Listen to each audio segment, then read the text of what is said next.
What is considered dangerous, but is actually harmless? Before we start with the first story, please hit a subscribe and ring the notification bell to stay updated with us. Story 1. My elementary school principal had an aquarium with 4 good-sized piranhas in it. They had started as 5 when the first came to their home, but apparently 3 of them ate the 5th and took a bite out of the back of the 4th one. I remember watching Feeding Time once with some other kids. He literally poured a whole bag of about 100 little goldfish in the tank, and the piranhas went absolutely apeshit. They didn't eat all of the goldfish at once, just until they got full. The survivors formed a group and stayed in one corner of the tank. Story 2.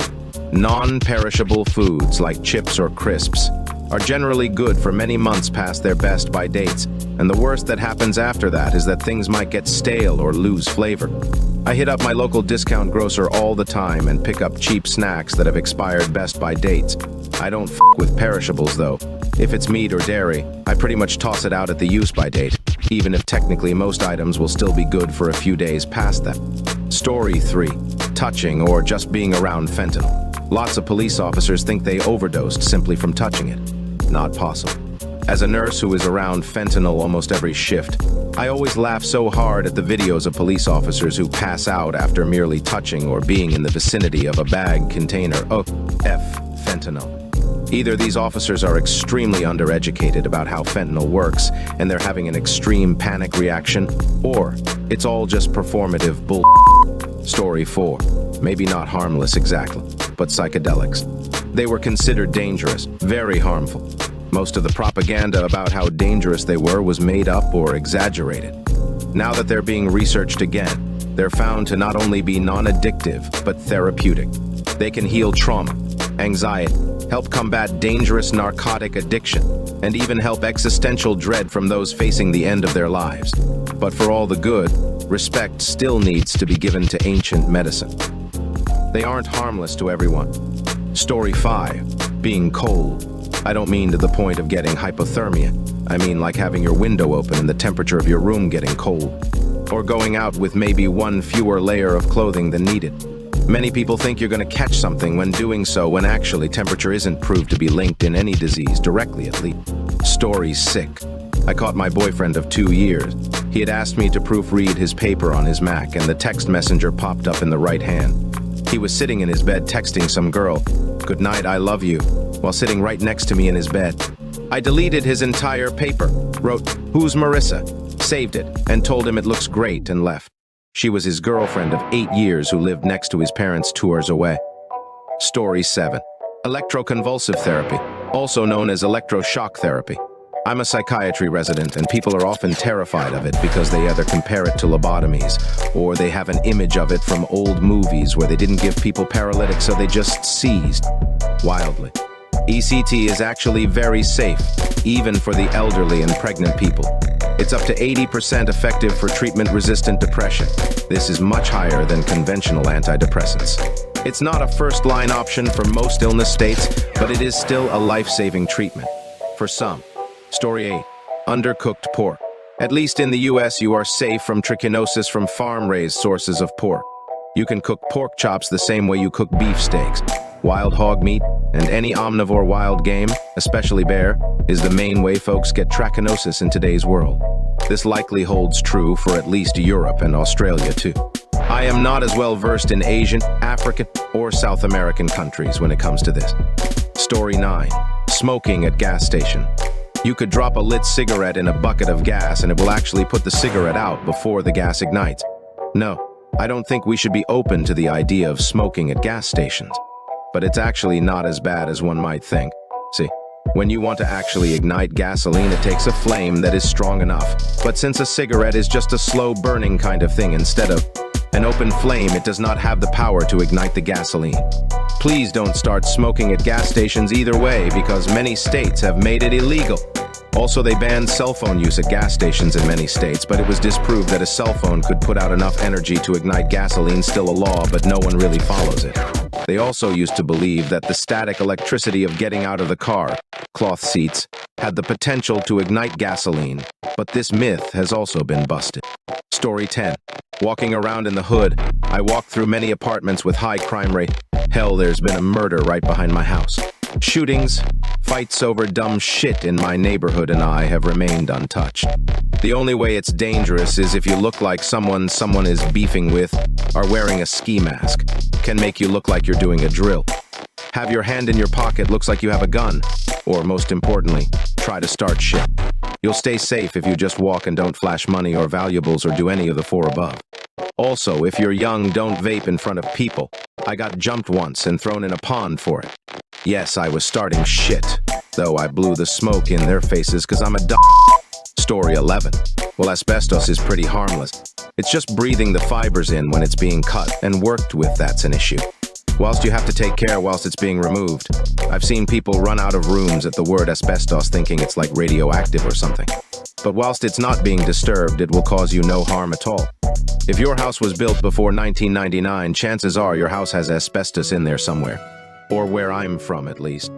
Story 12. Genghis Khan. He has a reputation for being a dangerous, ruthless tyrant who went on a horrific conquering campaign. But I found him recently wandering around Boston, Massachusetts. I walked up to him and challenged him to a duel to decide the fate of the Mongols. But he said, just because I have a mustache does not mean I am Genghis Khan. That's not funny. I'm not even Asian. Holy sh**. Is that a sword? His crying ruined my mood and I left. He's really not as dangerous as people say. Story 13. The humble vinegaroon, or whiptail scorpion, depending on where you're from. Vinegaroons can make really good pets despite looking like they crawled straight out of the 8th ring of hell. As scary as they look, they have good temperaments and they're relatively easy to keep compared to a lot of bugs and arachnids. They can't sting, so they're almost entirely harmless, unless you scare them to the point where they try to pinch or bite you. But the ones I've interacted with were super chill and were more than used to human. Interaction.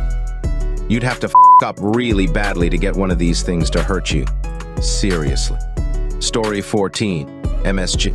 Yes, it's a man-made compound, but a safe one in moderation. To simplify it, a lot of the fuss about it was basically a product of anti-Asian racism in the mid-century. It is thought that the effects of MSG that people report after eating at Asian restaurants are either placebo effects or a food intolerance to something else they ate. Also, it's in other things that we eat. I didn't know that Doritos had it for most of my life, and I've always been fine. I've never had any bad reaction from eating ramen, either. Story 15. Sharks, 99% of the time. Been diving with a variety of species of shark, and really they're pretty docile and even timid creatures in some cases. Granted, I've never dove with a bull or a great white. That could be a different situation. On one of my last dives, I saw a black-tip reef shark about my height and length, and he got scared and swam away. It's funny because sometimes that particular species will swim up to divers if they stay still more out of curiosity than anything. But if you start moving around, you'll scare the shark away. Story 16. Tampons. I'm going back a few years. Think 919. TSS. Yet alone. You won't be a virgin anymore. BS. I get the pads for the first period or two. I don't get parents to deny that option for their daughter. TG, I had to switch to them from pads. My mom wouldn't buy tampons for me. Why the had to? I joined the water polo team. If they wanted me to do sport, it was water polo or basketball, and they knew I'd never make the BB team. I was a swimmer. She still wouldn't buy me a bra. Never did. She was so weird. I'm glad I was adopted. Story 17. Gender-affirming care. Yeah, there are side effects that would be horrifying. To cis people. Trans people desire many of those effects. That's the point. I hear it's permanent. And I just think to myself, promise. You know who should be deciding care standards? Other trans people and doctors. We have a stake in our health and outcomes. You don't. It's not like the community is fine with poor care. There are many doctors we warn each other to never see, for example, rumor. Story 18. Playing outside. Nobody is going to kidnap your kid. Nobody grasps just how rare that actually is. The sad reality is a person is far more likely to be physically or sexually assaulted by someone they know than a random boogeyman. That thought doesn't sit great with people. I get it, but it's true. Little Johnny statistically needs to worry more about creepy Uncle Bob than random stranger.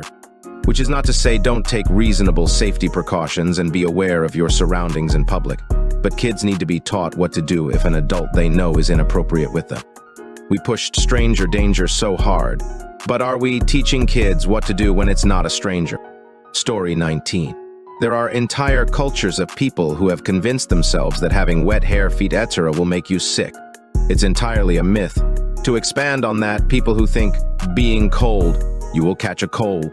Also not true. You cannot catch a virus simply from being cold without being exposed to a virus.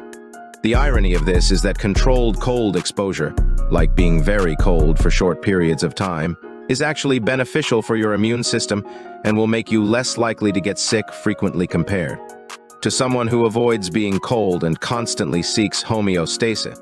Story 20. A 2010 review of the evidence on cancer and well-done meat, conducted by researchers at Vanderbilt University, concluded that the majority of these studies have shown that high intake of well-done meat and high exposure to meat carcinogens, particularly HKA, may increase the risk of human cancer.